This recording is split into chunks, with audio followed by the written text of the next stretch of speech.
0.2% இந்த துண்டு விழும் தொகை குறைந்திருக்கின்றது என்பது ஒரு சாதகமான விடயமாக பார்க்கப்படுகின்றது. இதைவிட நாட்டின் பொருளாதார வளர்ச்சியை பார்க்கின்ற போது 4.8% இந்த பொருளாதார வளர்ச்சி உயர்ந்திருக்கின்றது என்கின்ற ஒரு சாதகமான விடயம் காணப்படுகின்றது. இதைவிடவும் இன்னும் ஒரு விடயத்தை எடுத்து பார்க்கின்ற போது வட்டி வீதம் என்பது நிதி உறுதிப்பாட்டை நிர்ணயிக்கக்கூடிய விதத்தில் 9.3% குறைந்திருக்கின்றது என்ற விடயம் சொல்லப்படுகின்றது. 2022 ஆண்டிலிருந்து அரசின் கடன் நிலை 114% இருந்து அது 96% குறைந்திருக்கின்றது என்ற கருத்து சொல்லப்படுகின்றது. இதையும் விட தோட்ட தொழிலாளர்களின் சம்பள உயர்வு 400 ரூபாயால் உயர்த்தப்பட்டு அது 1750 ரூபாயாக காணப்படுகின்ற என்ற விடயம், பிரஜா சக்தி விடயம், தொழில் பங்களிப்பு என்கின்ற விடயம் எல்லாம் சாத்தியமாக காணப்படுகின்ற அதேவேளை புள்ளிவிவர ரீதியாக காணப்படுகின்ற அனுகூலமான விடயங்களை கூறியிருக்கின்றேன். இங்கு முன்மொழியப்பட்ட எமது வரவு செலவு திட்டத்தை நோக்கும்போமானால் எமது நாடு பொருளாதார ஸ்திரத்தன்மையை நோக்கி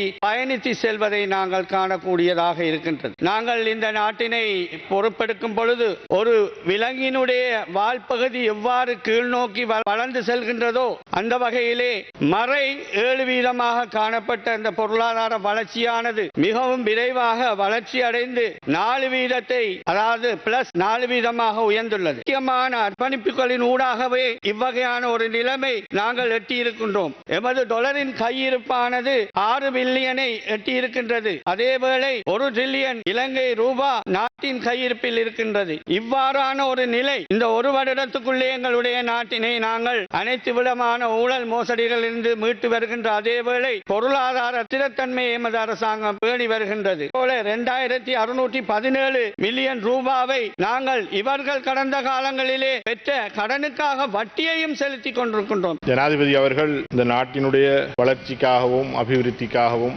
ஏனைய துறை சார்ந்தவர்களுடைய ஆலோசனையின்படி வரவு செலவு திட்டத்தை முன்வைத்திருந்தார்கள். அதன்போது எமது பிரதேசத்தைச் சேர்ந்த சுமார் 27 வருடங்களாக பழமை வாய்ந்திருந்த ஒரு கட்டடத்துக்கான ஒரு 300 மில்லியன் ரூபாய் நிதியை ஒதுக்கியிருந்தார்கள். அதற்காக வேண்டி இச்சந்தர்ப்பத்திலே அதிமேதகு ஜனாதிபதி அவர்களுக்கு நான் நன்றிகளை கூறிக்கொள்கின்றேன். இலங்கை பின்பற்றிய பிள்ளையான அரசியல், பொருளாதார, கல்வி மற்றும் சமூக கொள்கைகளால் பொருளாதாரத்திலேயும் சமூக விழுமியங்களிலேயும் பின்தள்ளப்பட்டு இனக்குழுக்களுக்கிடையே முரண்பாடுகள் ஏற்படுத்தப்பட்டு இறுதியில வங்குரோத்தடைந்த ஒரு நாடாக மக்களை கொண்டு வந்து நடுரோட்டில் நிற்பாட்டினார்கள். இந்த நிலையில் தான் தற்போதைய அரசாங்கம் சர்வதேச நாணய நிதியத்தின் அனுசரணை, அதே போல வரி விதிப்புகள், வீண் விரயத்தை குறைத்தல் போன்ற நடவடிக்கைகளை எடுத்து அதோடு அதிகரித்த உல்லாச பிரயாணிகளின் வருகை, இந்த வருமானங்களை எல்லாத்தையும் எடுத்து இலங்கையினுடைய பொருளாதாரத்தை ஓரளவு உறுதி நிலைக்கு கொண்டு வந்திருக்கின்றது. அந்த வகையில் இந்த அரசாங்கத்துக்கு என்னுடைய பாராட்டுகளை தெரிவித்துக் கொள்கிறேன்.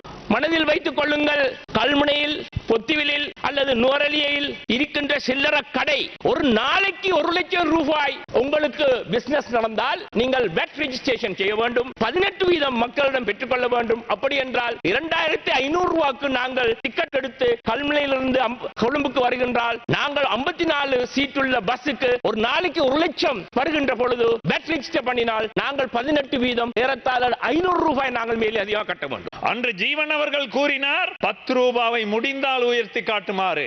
ஆனால் இன்று 200 ரூபாய் அடிப்படை சம்பளமாக உயர்த்தப்பட்டிருக்கின்ற பொழுது ஜீவன் அவர்களே, நீங்கள் உங்களது பதவியில் இருந்து விலகுவீரா? ஜீவனின் அநீர தோட்டங்களிலும் தொழிலாளர்கள் மத்தியிலும் பொய்யான கருத்துக்களை பரப்புரை செய்கின்றார்கள்.